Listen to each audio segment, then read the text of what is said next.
do apóstolo Paulo aos Efésios.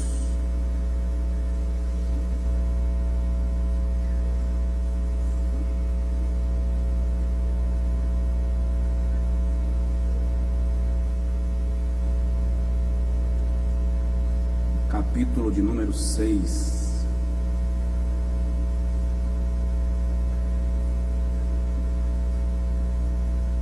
Os irmãos que estão em casa acompanhando pela internet,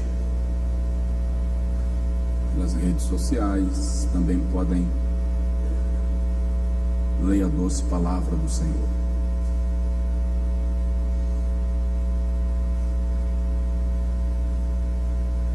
Efésios capítulo 6, versículo 10, nós vamos ler até o versículo de número 18, 19, até o 20.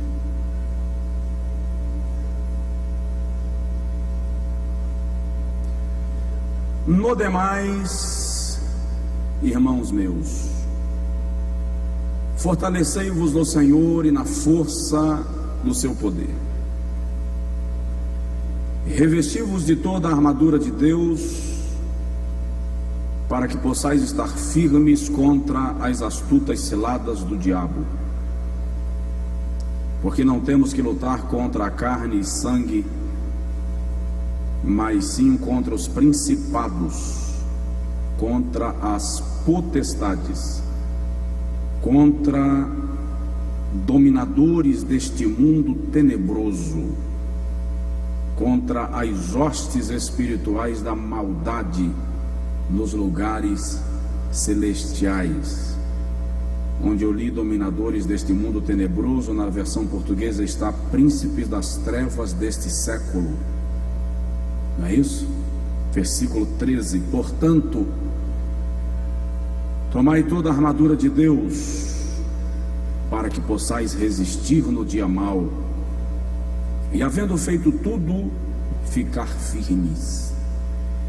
Estai, pois, firmes, tendo cingidos os vossos lombos com a verdade, e vestida a couraça da justiça, e calçados os pés na preparação do evangelho da paz, tomando sobretudo o escudo da fé, com o qual podereis apagar todos os dardos inflamados do maligno. Tomai também o capacete da salvação e a espada do Espírito, que é a palavra de Deus.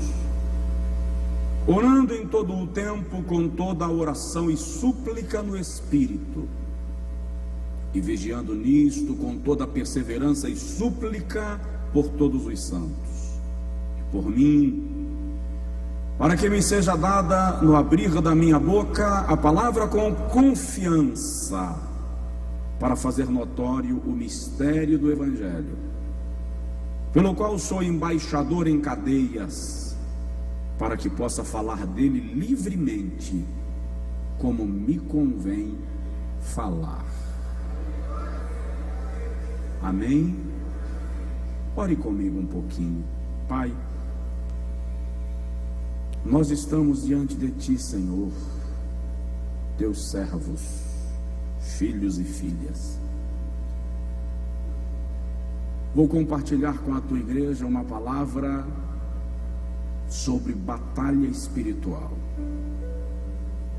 as leis do reino. Senhor, vamos mexer em questões bastante melindrosas, bastante sérias, pelo que nós precisamos muito da Tua proteção. Eu preciso, enquanto ministro do Teu Santo Evangelho e ministrante dele. A Tua igreja precisa, enquanto ouvinte, receptora e praticante. Nos guarda, neutraliza toda tentativa do adversário de bagunçar, distorcer, confundir, e que por meio do conhecimento da palavra seja gerada libertação, cura, mudança de postura e de mentalidade, Em nome de Jesus, acampa anjos em torno do teu povo. Nós te pedimos, Senhor. Amém. Amém. Irmãos, semana passada eu falei aqui sobre como conquistar uma cidade para Deus. E nós falamos um pouco sobre discernir o ambiente espiritual no qual estamos inseridos.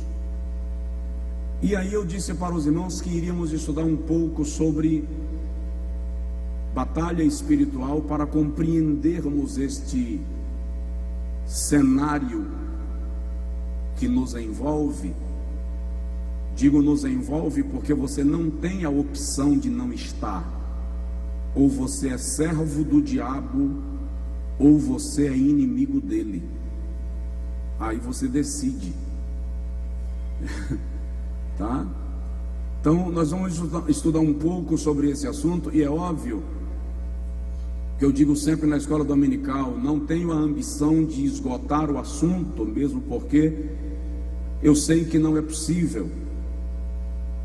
Por outro lado, também não pretendo concluir o raciocínio hoje, porque comecei a estudar hoje por volta das 9:30 da manhã, e quando levantei eram por volta das 5 da tarde, e eu só havia conseguido estudar o primeiro tópico do assunto que nós vamos compartilhar. E aí levantei com a seguinte fala: o mundo espiritual é muito amplo, é muito grande, e estudar sobre este assunto requer muito equilíbrio. Não dá para falar de batalha espiritual como alguns mencionam, da eterna guerra do bem contra o mal,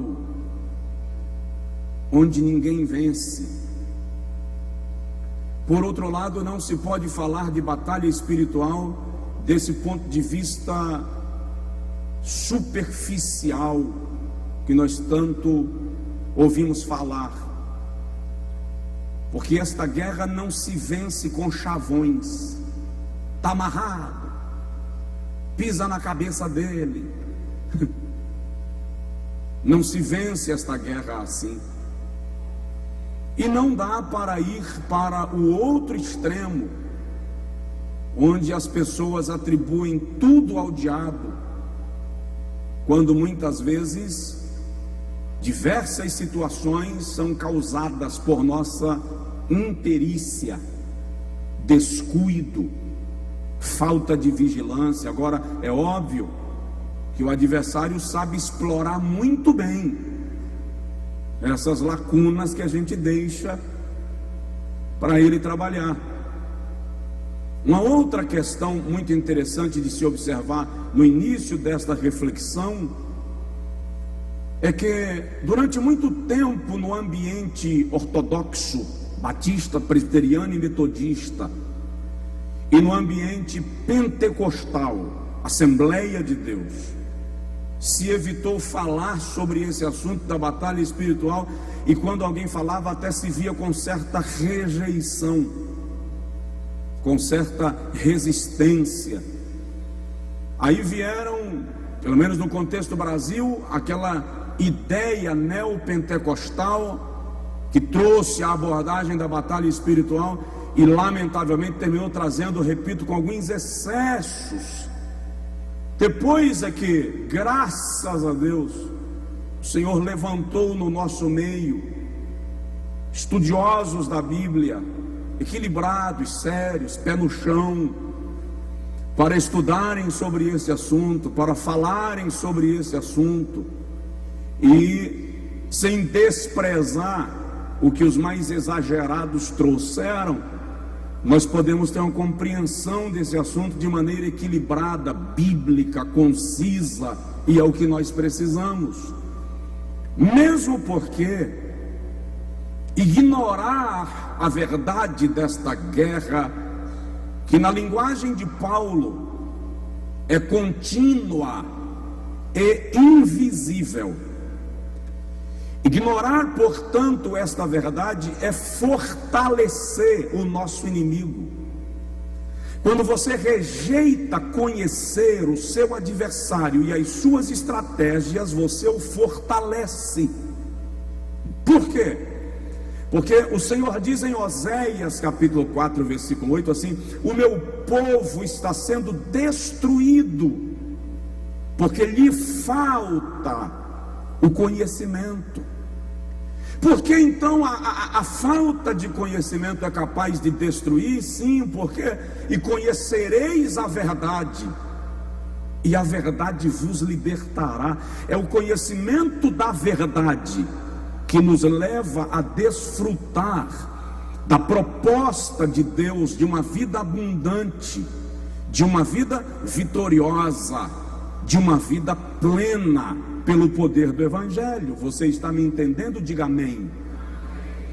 Vou pregar bem nesse ritmo, pedindo a Deus, e eu pedi isso hoje à tarde algumas vezes, que a sua mente, que a minha mente seja levada cativa ao conhecimento de Cristo, que toda tentativa do adversário de obscurecer o nosso entendimento seja repreendida, porque só pela compreensão destas verdades nós vamos viver uma vida de vitória. Amém? Então vamos folhear um pouco a palavra de Deus. Eu gostaria de pontuar, eu disse aqui semana passada, na terça-feira, que o reino das trevas é muito organizado, mas muito organizado, e vou lhe mostrar isso de maneira bem superficial, é óbvio. No Evangelho segundo Mateus, capítulo 12, versículo 25 e 26, Jesus, ao falar desta organização do reino das trevas, Jesus chega a dizer que os demônios são unidos. Os demônios são unidos, organizados. Olha o que Jesus diz.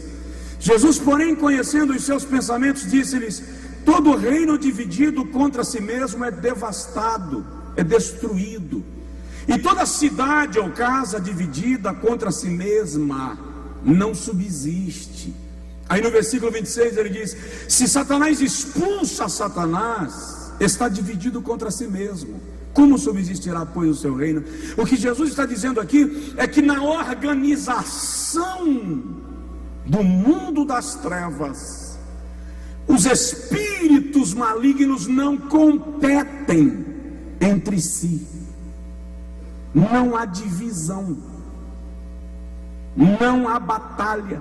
Só nesse detalhe eles já começam a prevalecer sobre a nossa conduta cristã, porque como nós somos enfraquecidos pela divisão, como nós somos enfraquecidos pela desunião, pela falta da unidade e pela falta da harmonia.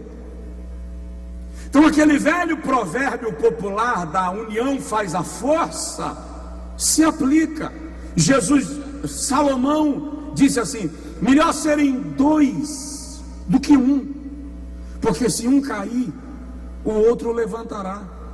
Se um sente frio, Eclesiastes 7, o outro aquecerá. O trabalho de dois tem melhor salário do que o trabalho de um, e um cordão de 3 dobras não se quebra facilmente. Quem pode dizer amém? Diz aí para o seu vizinho: a comunhão nos faz fortes. A comunhão nos faz fortes. Agora, deixa eu pontuar com os irmãos 4 coisinhas interessantes e necessárias, e eu vou lhe incentivar em nome de Jesus. Traz caneta para a igreja, traz papel, rabisca o canto da Bíblia. Ouvir aqui não é o suficiente se você não ruminar posteriormente, se você não rever posteriormente, tá? Então existem 4 coisas que eu quero observar dentro desse contexto da batalha espiritual, se nós queremos vencer o nosso inimigo, primeiro é necessário conhecer o inimigo.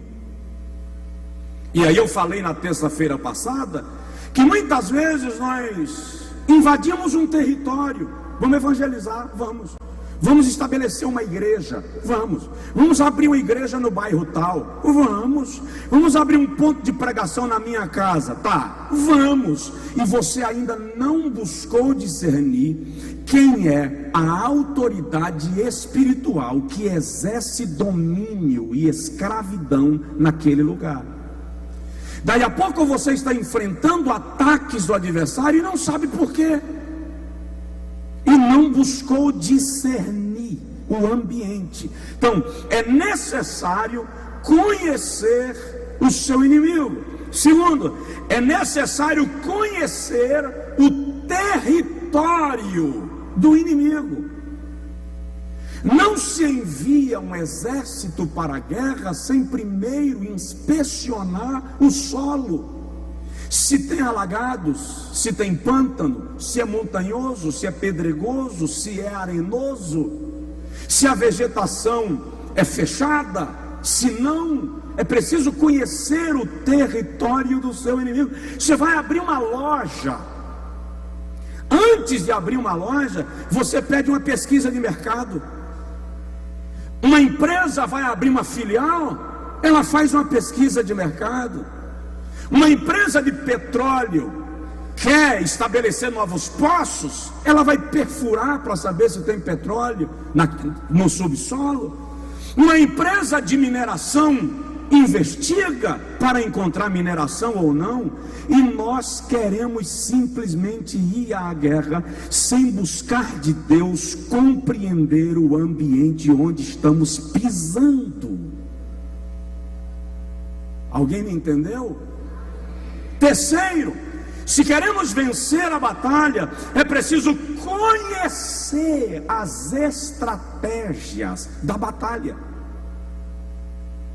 Quais são os meios pelos quais o adversário age naquela região? Quais são as formas de ataque do inimigo? Quais são os contra-ataques que você está sofrendo e não percebeu? É preciso conhecer as estratégias da batalha. É preciso saber que o método que funciona aqui não vai necessariamente funcionar ali, porque existem estratégias espirituais no mundo espiritual. E em quarto lugar, é preciso conhecer o propósito da batalha. Estou batalhando por quê? Qual é a minha meta? Onde eu pretendo chegar? Por que estou aqui? É preciso conhecer a motivação. Só assim, conhecendo o inimigo, conhecendo o território, conhecendo as estratégias e conhecendo o propósito, nós podemos iniciar uma empreitada de batalha direta contra o nosso adversário. Vou lhe dizer mais coisas importantes. Tiago, no capítulo de número 4, salvo engano, versículo 8 ou versículo 6, diz assim: sujeitai-vos, pois, a Deus. 4:7. Resisti ao diabo, e ele fugirá de vós. Tiago está dizendo, irmãos, que a nossa vitória também depende da nossa postura em relação a Deus e da nossa postura em relação ao maligno. Vou repetir. Tiago está dizendo que a nossa vitória depende também da nossa postura em relação a Deus e em relação ao nosso adversário. Em relação a Deus, sujeitai-vos, pois, a Deus. Olha nos meus olhos. Se você está fora da vontade de Deus, não entre na batalha. Você não está sujeito.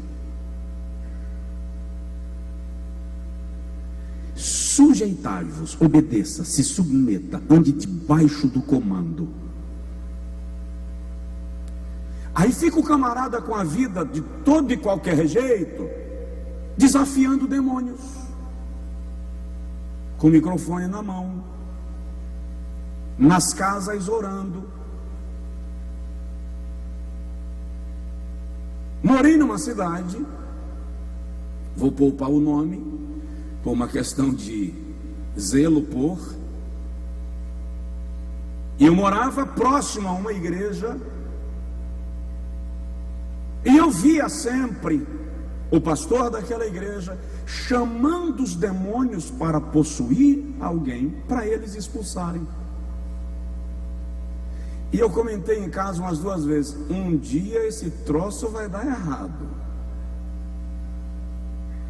Vai, porque o infeliz, sem ser chamado, quer entrar, chamando.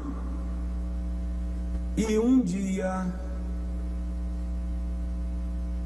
alguém foi lá e possuiu 2 pessoas. E queridão, eu saí de dentro de casa ouvindo a barulheira de vidraça quebrando. Não ficou uma inteira. Os 2 possessos, um homem e uma mulher, jogando cadeira nas janelas, e ninguém conseguia expulsar. É preciso levar a sério esse negócio. É preciso ter muito cuidado com esse negócio. O primeiro segredo é: sujeitai-vos, pois, a Deus. A sua postura em relação a Deus. Tem alguém aí? Vocês estão calados é porque estão ouvindo para aprender ou porque preferem não ouvir? Tá? Sujeitai-vos, pois, a Deus. Segundo, resistir o diabo. Sua postura em relação ao inimigo. Se mantenha firme. Se mantenha com o pé no chão. Se mantenha firmado debaixo da benignidade de Deus. Resista. Aí vem a reação do adversário em relação a você, a nós, e ele fugirá de vós. Você não ouviu? Se você se sujeita a Deus e resiste ao diabo, ele fugirá de vós. Ele fugirá de vós.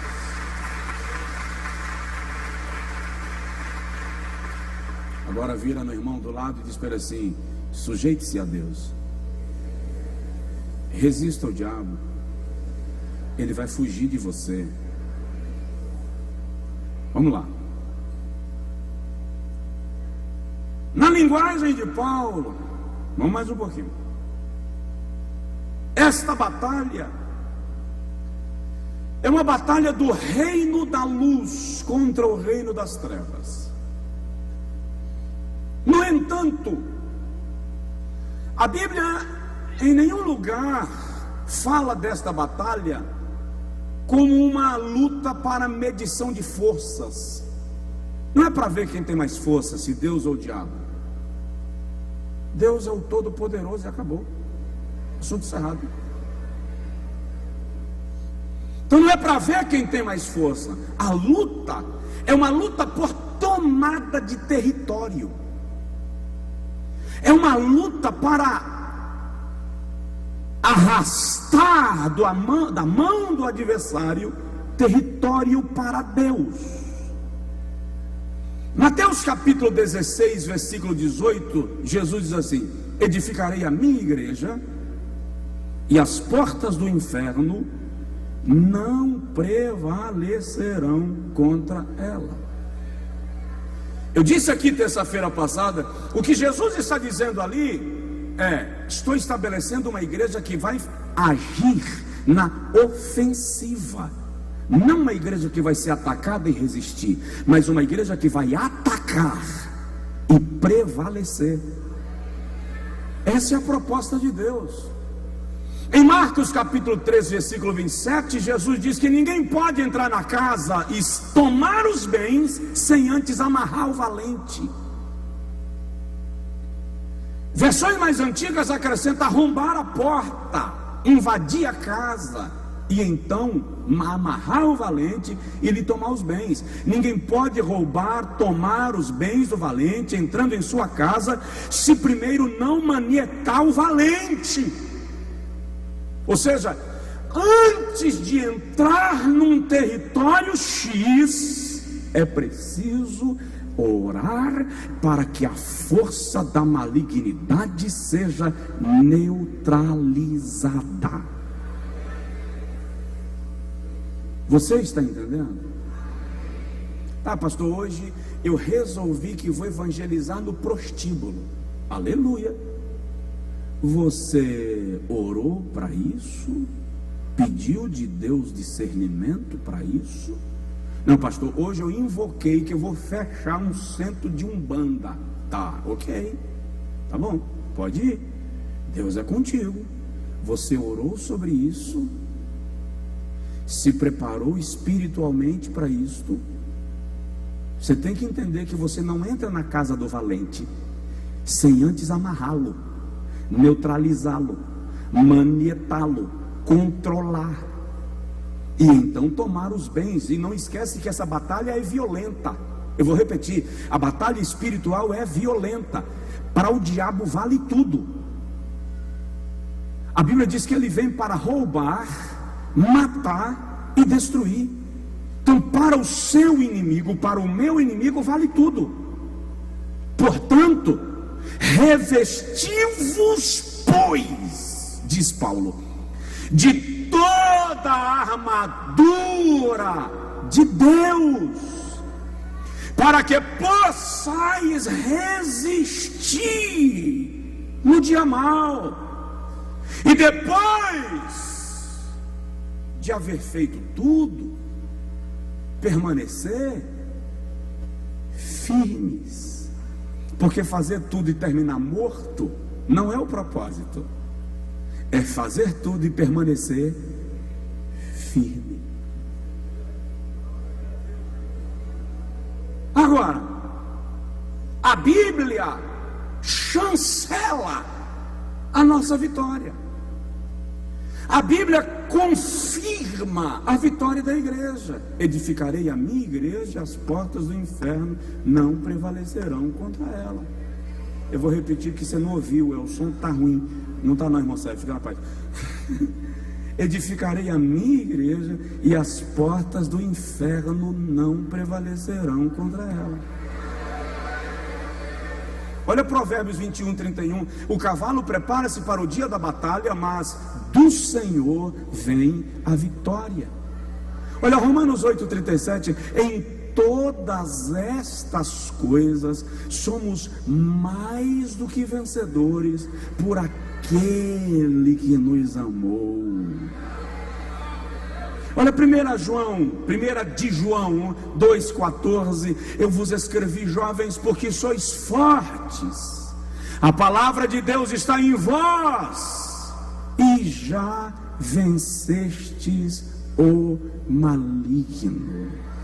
Olha Apocalipse 12, 9 e 10. Já está preso o acusador dos nossos irmãos, o qual de dia e de noite os acusava diante de Deus, mas eles o venceram pelo sangue do Cordeiro e pela palavra do seu testemunho. Vai haver vitória. Diga amém. Vai haver vitória. Mas vamos lá mais um pouquinho. Dá um toque de leve no vizinho e fala com ele assim: isso não é brincadeira. Irmãos, não é para você ter medo. mas é para você ter respeito, protocolo. Não subestime o seu inimigo, não o venere, não faça continência para o adversário, mas não fica brincando, não fica brincando. Mas a palavra que estou trazendo para os irmãos, e nós vamos ficar uns dias aí refletindo sobre esse assunto e ampliando um pouquinho, é para, por meio da palavra, te levar o conhecimento da palavra, para o irmão perceber que tem algumas situações que acontecem na sua vida e que não são situações soltas, despropositais.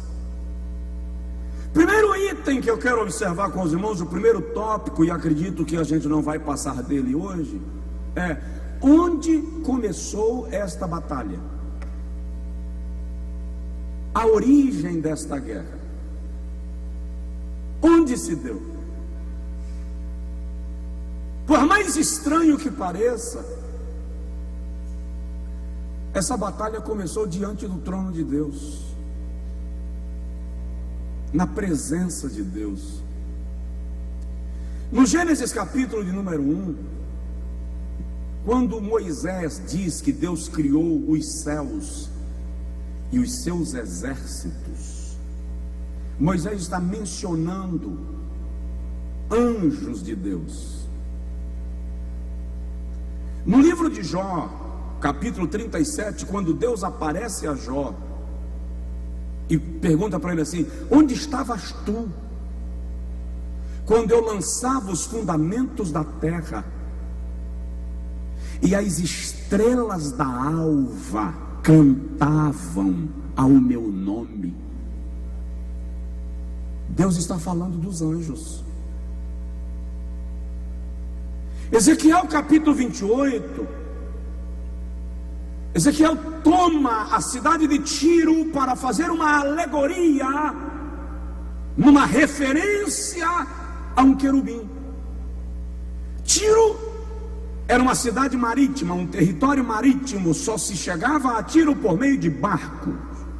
Eu acho que foi aqui que eu disse esses dias que Alexandre o Grande, para destruir Tiro, precisou trabalhar durante 9 meses construindo uma ponte, uma maquise de acesso, e depois que ela estava quase construída, o exército de Tiro a derribou. A muralha de Tiro era da altura de um edifício de 15 andares, para você ter uma ideia. Era uma cidade riquíssima. O comércio de Tiro era poderoso. O príncipe de Tiro era respeitado, diz o texto de Ezequiel 28. Aí quando o profeta começa a falar deste episódio, que começa como um episódio geopolítico, e de repente ele converge numa direção espiritual, no versículo 12, ele diz assim: filho do homem, levanta uma lamentação sobre o rei de Tiro e diz-lhe: assim diz o Senhor Jeová, tu és o aferidor de medida. Essa expressão aqui já não se refere mais a um homem, já se refere a um ser espiritual. E a expressão aferidor de medida significa padrão de beleza, padrão de perfeição. Tu és aferidor de medida, cheio de sabedoria e perfeito em formosura. Estavas no Éden. Este Éden aqui não é o Éden onde Deus coloca Adão. Uma análise cuidadosa do texto revela que havia um reino onde este querubim exercia comando. Você vai ver isso daqui a pouco. Ele é um príncipe. Vou repetir: Satanás é um príncipe no mundo espiritual. Então ele tinha um trono, e você vai ver isso daqui a pouco. Estavas no Éden, jardim de Deus, toda pedra preciosa era a tua cobertura. Quando Deus cria o homem, Deus planta um jardim. Como é o nome do jardim? Como é o nome do jardim? Você acha que quando Deus pega o jardim do Éden e planta, na Bíblia toda a vegetação, é só ler Gênesis 1, Deus fez brotar, mas o Éden ele não fez brotar, ele plantou. Então Deus transfere o Éden de algum lugar e traz para Adão.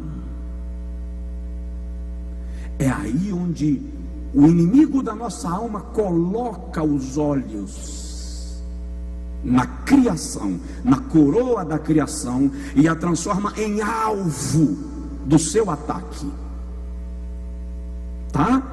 Estavas no Éden, jardim de Deus, toda pedra preciosa era a tua cobertura, a sardônia, o topázio, o diamante, a turquesa, o ônix, o jaspe, a safira, o carbúnculo, a esmeralda e o ouro, a obra dos teus tambores e dos teus pífaros estava em ti. No dia em que foste criado, foram preparados. Uma análise desse texto vai revelar que a simples existência do querubim provocava melodia, louvor e adoração.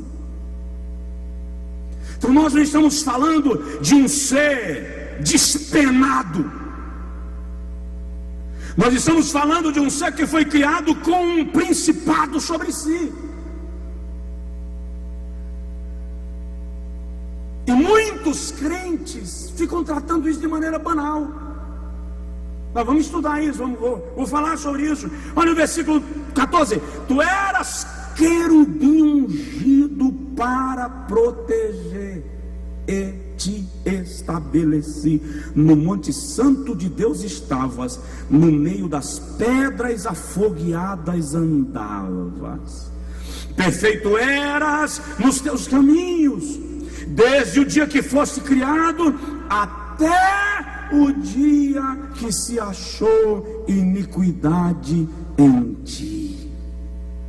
Na multiplicação do teu comércio, se encheu o teu interior de violência, e pecaste, pelo que te lançarei profanado fora do monte de Deus, e te farei perecer, ó querubim protetor, entre as pedras afogueadas. Elevou-se o teu coração por causa da tua beleza, corrompeste a tua sabedoria por causa do teu resplendor. Por terra te lancei, diante dos reis te pus, para que olhem para ti. Pela multidão das tuas iniquidades, pela injustiça do teu comércio, profanaste os teus santuários. Eu, pois, fiz sair do meio de ti um fogo que te consumiu a ti, e te tornei em cinza sobre a terra aos olhos de todos os que te veem. Aqui o profeta está descrevendo a queda, a degradação, a destituição do querubim ungido para proteger.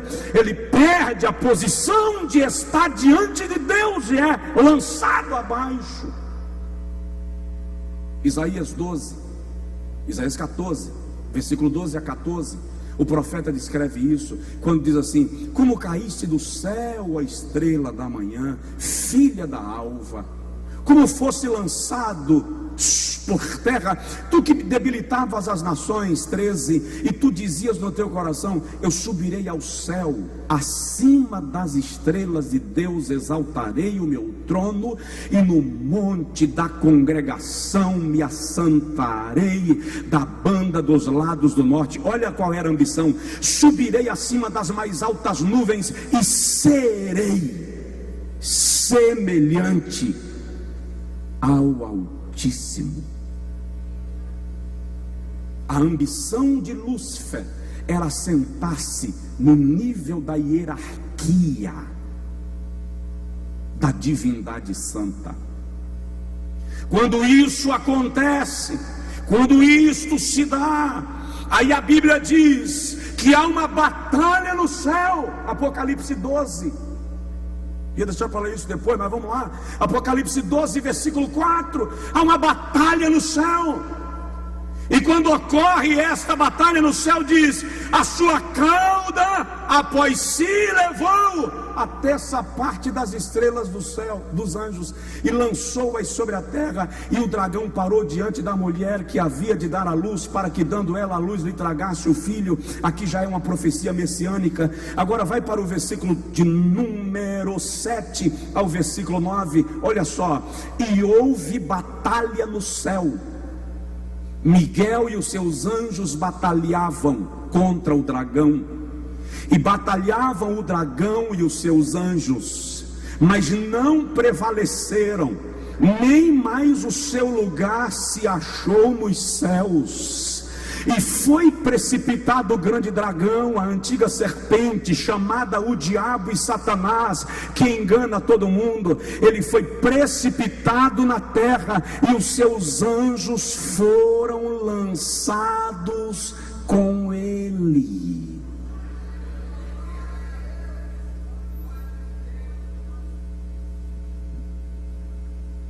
Houve uma batalha diante do trono. Guardiães do trono de Deus não permitiram o plano do querubim prevalecer. Note que há exércitos de Deus que pelejam, e ele é lançado fora, expulso. Coloque assim a mão no peito e diga comigo assim: Senhor, nos cobre com o sangue de Jesus. Amém.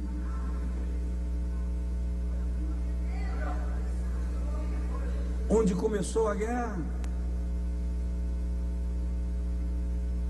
Aí em Lucas 10, quando Jesus libera os discípulos de 2 em 2 para cumprirem uma missão, e ele diz assim: ide, expulsai demônios, curai enfermos.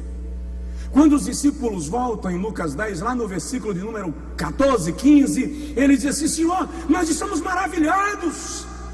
Por quê? Porque em teu nome até os demônios se nos submetem. Jesus disse: ó, eu via Satanás cair do céu como um raio. O via, na gramática grega, está conjugado num tempo que se reporta a um passado distante.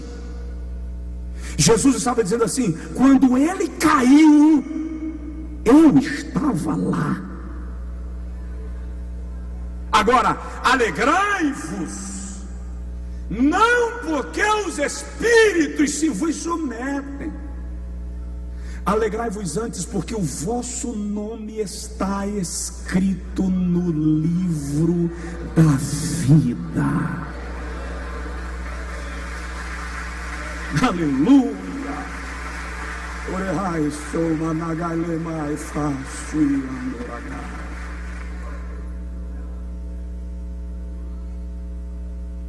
Amém. Segue mais um cadinho. Provoca de leve assim o vizinho. Espera assim, você vai vencer.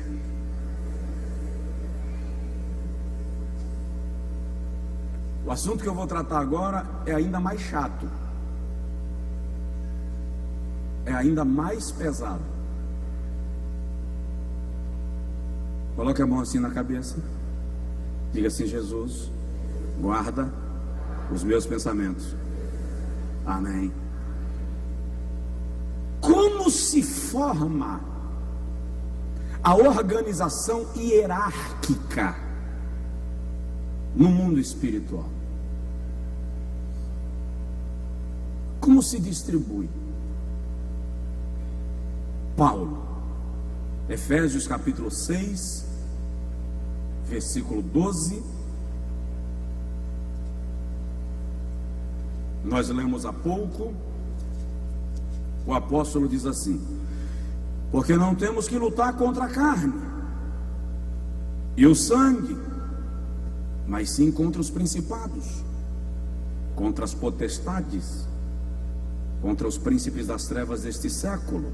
Nos textos mais próximos dos originais, a expressão é contra dominadores deste mundo tenebroso. contra hostes espirituais da maldade nos lugares celestiais. Deixa eu explicar um negócio para você. Na hierarquia, no mundo espiritual, Satanás é o príncipe geral. E deixa eu te explicar uma coisa. O próprio Jesus chamou Satanás de príncipe deste mundo.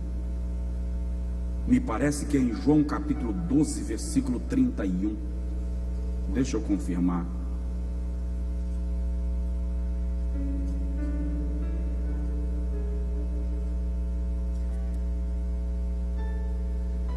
Agora é o juízo deste mundo, e agora será expulso o príncipe deste mundo. Segundo aos Coríntios 4:4, o apóstolo Paulo chama o diabo de Deus deste século. Efésios capítulo 2, versículo 2, o apóstolo Paulo chama o diabo de príncipe das potestades do ar.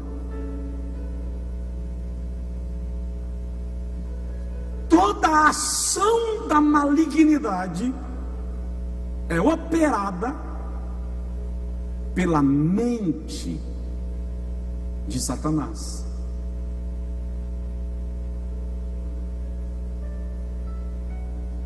E vou lhe dizer mais. Quando você lê Daniel capítulo 10, quando Daniel está orando, vamos falar disso na próxima semana. Daniel está orando e o anjo desce para trazer uma resposta. Aliás, a gente fala daqui a pouquinho. E sobe o príncipe do rei da Pérsia para proibir a passagem do anjo, e o anjo fica parado. O texto diz que Deus enviou Miguel, e está escrito assim: um dos principais. Em algumas versões, um dos príncipes. Miguel é um príncipe de Deus. Miguel é um príncipe de Deus. Tem um principado. E olha só, como é que eu falo isso, Deus? Eu não magoar. Eu vejo às vezes irmãos profetizando, e diz assim: meu servo, eu liberei o meu arcanjo Miguel para te proteger.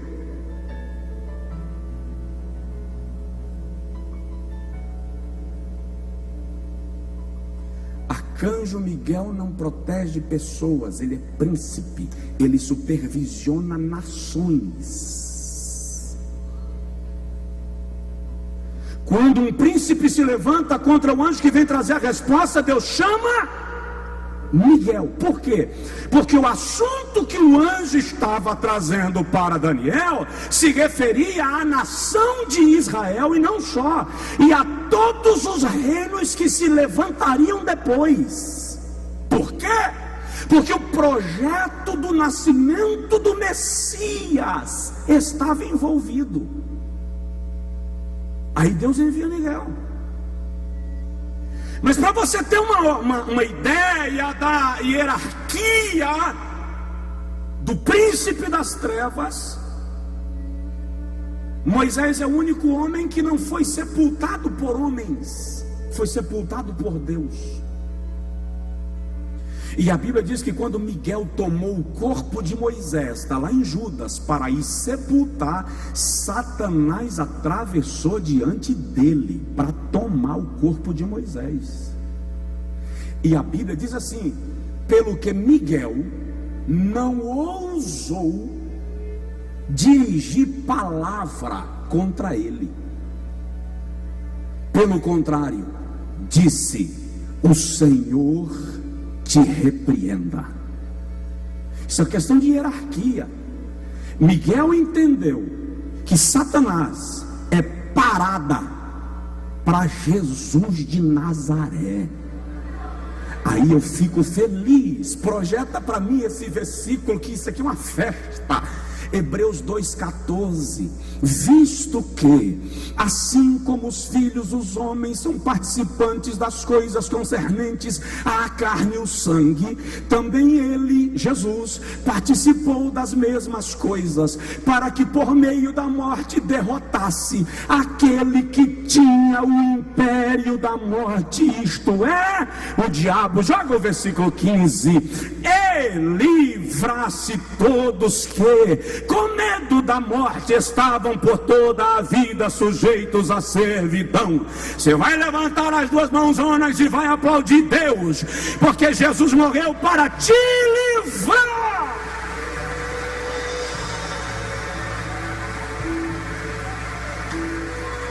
Aleluia.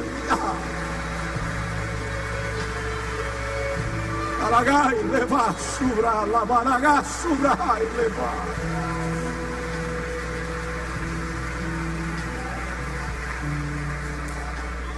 E mas tu me amanagai de lei, vai no faste clanchoras, aganei vasurianzo de manjos.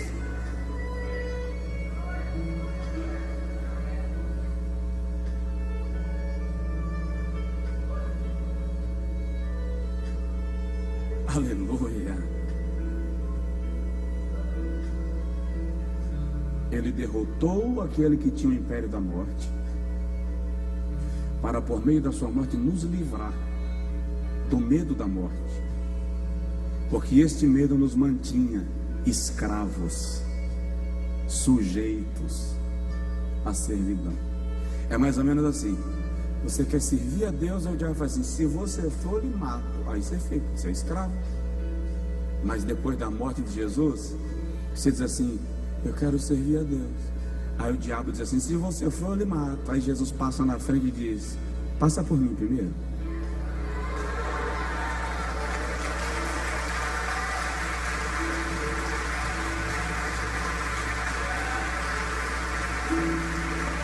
Numa linguagem bem comum, é isso aí. Por isso que Paulo diz que a nossa vida está escondida com Cristo em Deus. Vamos mais um pouquinho para a gente poder orar.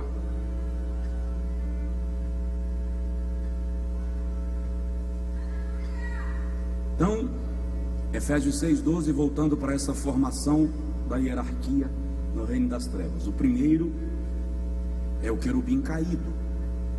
Aí depois Paulo diz, Efésios 6,12, que nessa linha hierárquica vem os principados. Irmãos, os principados são demônios de alta patente hierárquica que comandam nações ou continentes.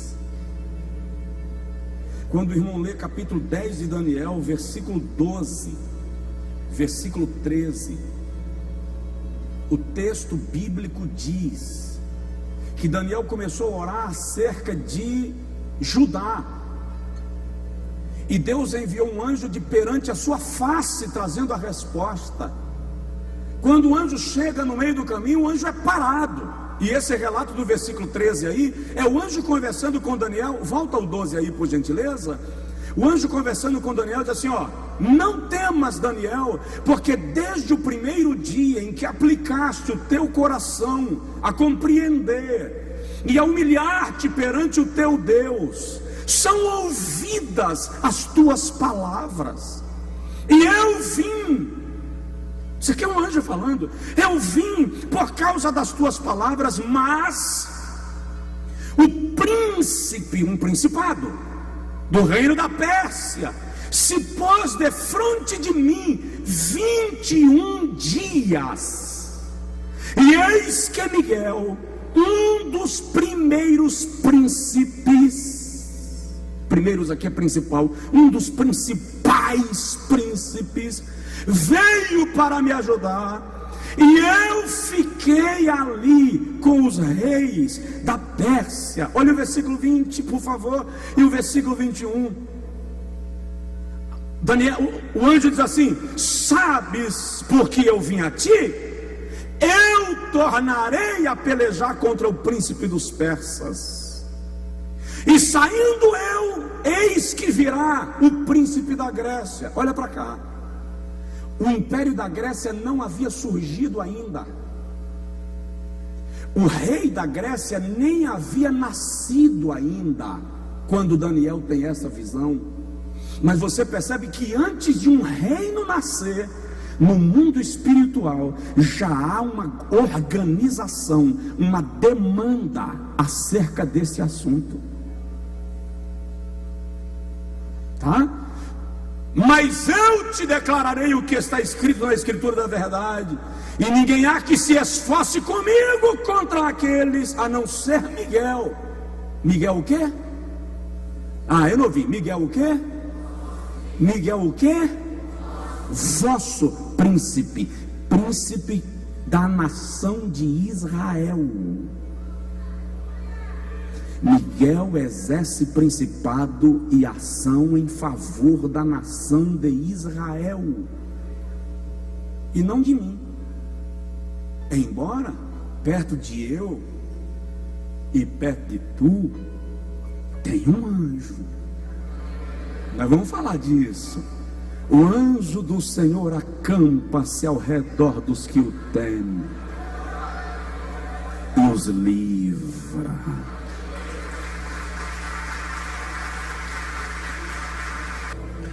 Vamos lá. Príncipe das trevas, os principados. Aí o texto de Paulo diz assim: contra as potestades. Enquanto principados comandam nações ou continentes, potestades comandam nações ou regiões. Veja que há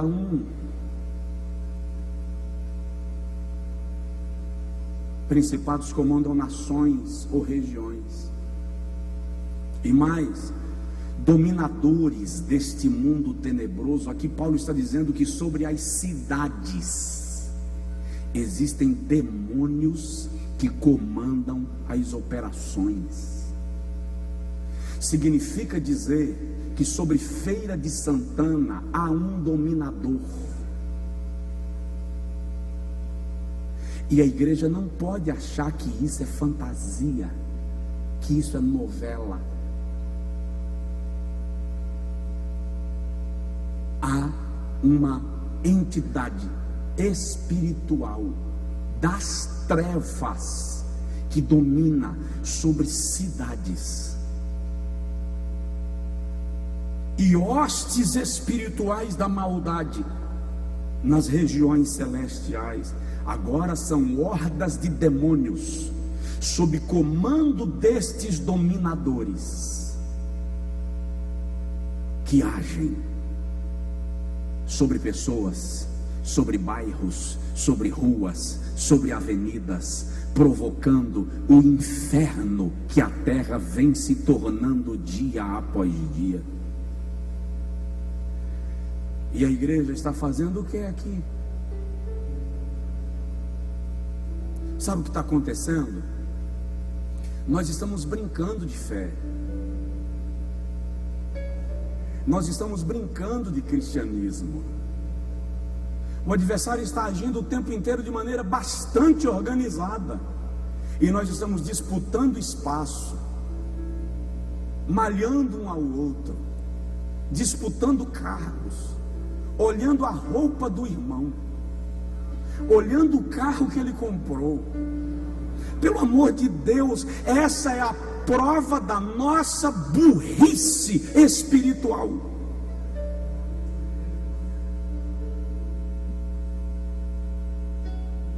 Primeira epístola de João 5,19, o apóstolo diz que o mundo inteiro jaz no maligno. Hoje, estudando sobre esse assunto para trazer para vocês, e aqui a gente vai orar agora,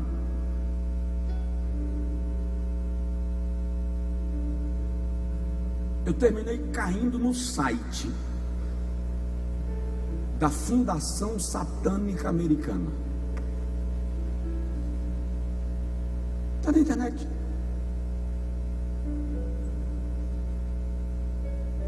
Terminei entrando lá. E eles pontuaram lá como Satanás dividiu o mundo em 7 regiões e 7 áreas de ação. Sobre cada região, segundo esse site da Fundação Satânica Norte-Americana, não vou dizer o nome, segundo esse site, sobre cada uma dessas regiões há um principado. E existem outros 7 príncipes que trabalham com eles em áreas específicas. Os principados das regiões, eles fizeram menção, mas vamos embora. Mas me chamou a atenção as 7 áreas onde existem mais 7 príncipes agindo e desenvolvendo ações na terra. E eu quero pontuar rapidinho contigo e depois nós vamos orar. Segundo eles, existe um principado chamado Rege, que é o general do ocultismo, que comanda a proliferação do satanismo, do enfeitiçamento das artes, age na corrupção e controle de governos. É incrível como o satanismo cresce na nossa geração. Há 10 anos atrás, irmãos, já haviam na terra cerca de 4.800 seitas declaradamente satânicas. Em Madrás, Bombém, em algumas cidades da Ásia, da África, Satanás é adorado abertamente em praça pública. Deixa eu te falar mais. Tu sabia que a sede da igreja satânica para a América Latina fica em uma dessas ilhas da Bahia? Você sabia, não? Porque será que na Bahia nós enfrentamos tanto desrespeito à autoridade espiritual? Porque será que na Bahia nós enfrentamos tanto esvaziamento de igrejas, divisão de igrejas e pastores se levantando contra pastores?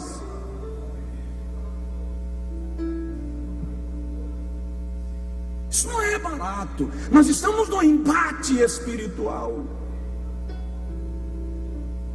Segundo principado que atua em áreas de ação, lares, é o general da lascívia sexual e todas as espécies de liberalismo sexual.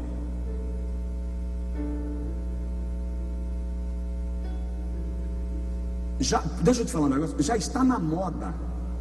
Já está na moda. E no Brasil já se pratica. 4, 5 casais resolvem casar no mesmo dia e vão morar na mesma casa. E à noite cada um decide com que mulher quer ficar ou com que homem quer ficar. Essa fusaca do diabo da liberação do homossexualismo não pretende parar por aí. Já há gente solicitando nos Estados Unidos, depois da liberação do casamento homossexual, já tem gente querendo a legalização da zoofilia, sexo com animais.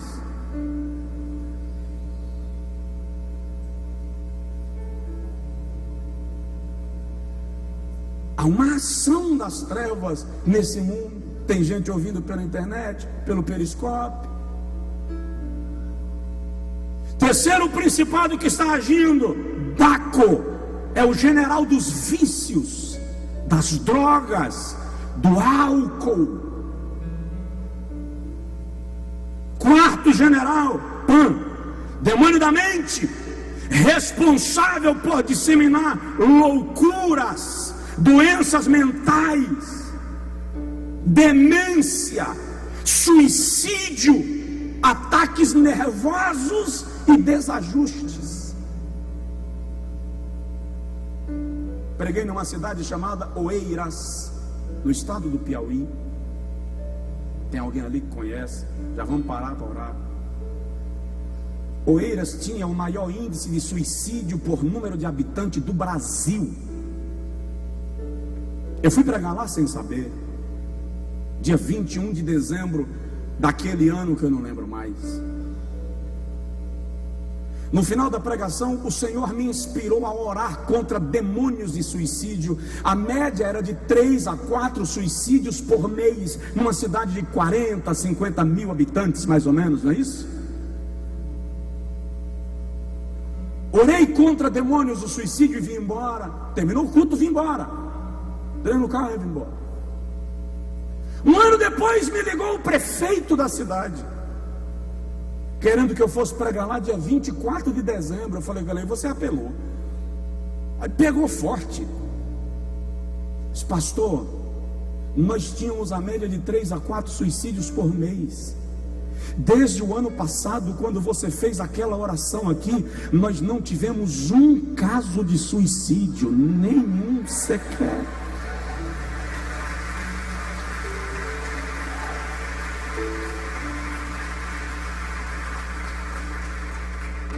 Eu sinto vontade de chorar falando desse assunto. Quantas pessoas em opressão sem saber. Eu sei da seriedade que é falar disso. Eu sei do peso que é falar disso. Deus sabe como foi meus últimos 2, 3 dias. Deus sabe como foi o meu dia hoje. Enterrado na presença de Deus, pedindo cobertura. Deus sabe como eu subi nesse púlpito agora à noite. Não subi afoito, subi carregado de temor e de tremor. Para lhe dizer que a igreja do Senhor precisa conhecer seu poder em Cristo e reagir na autoridade do Senhor. Deixa eu terminar. Quinto principado que está agindo em áreas específicas, medite, é o general do ódio, da matança, das guerras, dos assassinatos, dos ciúmes, da violência doméstica, da inveja e da fofoca. 7, general das guerras, o que comanda o terrorismo, a destruição em massa, as guerras em massa. Você viu o que está acontecendo do outro lado do mundo? Multidões tentando atravessar fronteiras para fugir da opressão e da destruição. E o último, pasme, eles não revelam o nome. Eles chamam lá no site de o príncipe da religião. Este é responsável por comandar toda manifestação de religiosidade. É tão poderoso que alguns feiticeiros nem mencionam o seu nome, porque têm medo dele. E eu lembrei que alguns anos atrás eu tive uma visão. Na visão eu vi uma montanha muito alta, e eu olhava muito para cima, e sobre a montanha eu via alguém em pé nesta posição, olhando para baixo. Mas o ser era muito elevado, ele passava das nuvens, representava muita força, muito poder. E eu perguntei para Deus, o que é isso? E o Senhor me disse, este é o príncipe que comanda a religiosidade no mundo. Em nome da religião se mata, em nome da religião se calunia, em nome da religião se coloca na cadeia, em nome da religião se fazem guerras, em nome da religião se faz o escarcéu. Cristianismo não é religião. Cristianismo é modo de vida. Cristianismo é modelo de vida.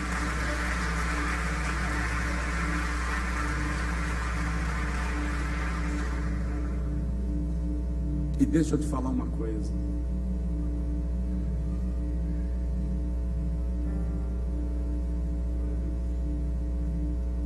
Os piores não estão soltos. Estão presos. Judas, versículo 6. Primeira epístola de Pedro, segunda epístola de Pedro, capítulo 2, versículo 14. A Bíblia diz. Projeta aí para mim, Judas 6, por favor. Judas diz que aos principados que não guardaram, versículo 6, os principados que não guardaram, os anjos que não guardaram o seu principado. Veja que não era apenas um príncipe, haviam outros príncipes que não guardaram o seu principado e deixaram a sua própria habitação. Deus os reservou na escuridão e em prisões eternas, até o grande dia do juízo. Segunda epístola de Pedro, capítulo 2, versículo 4. Porque se Deus não perdoou aos anjos que pecaram, mas havendo-os lançado no inferno, os entregou às cadeias da escuridão, ficando reservados para o juízo. Não dá tempo eu ler. Tem um principado desse que será solto no tempo da grande tribulação, Apocalipse 9:11. E ele só será solto por 5 meses. E o seu nome é Abaddon, ou Apolion, que significa o destruidor. E foi-lhe dado poder para ferir e não matar os habitantes da terra.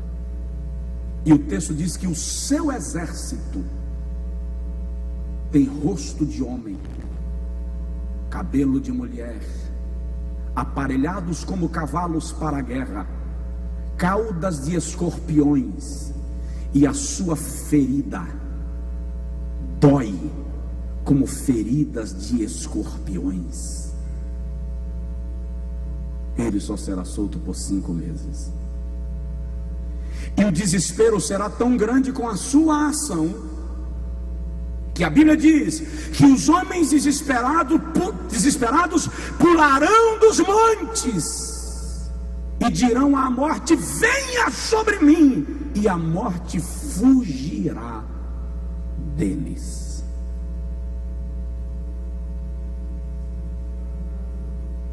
Nós estamos numa batalha espiritual. Próxima semana eu vou falar sobre essa batalha quando ela chega aqui no ambiente físico. Vou falar sobre quando essa batalha chega para a igreja. E aí nós vamos estudar sobre os segredos da vitória. Aí, pastor, e até lá eu fico como? Debaixo do sangue de Jesus, o tempo inteiro, exatamente onde você esteve até hoje.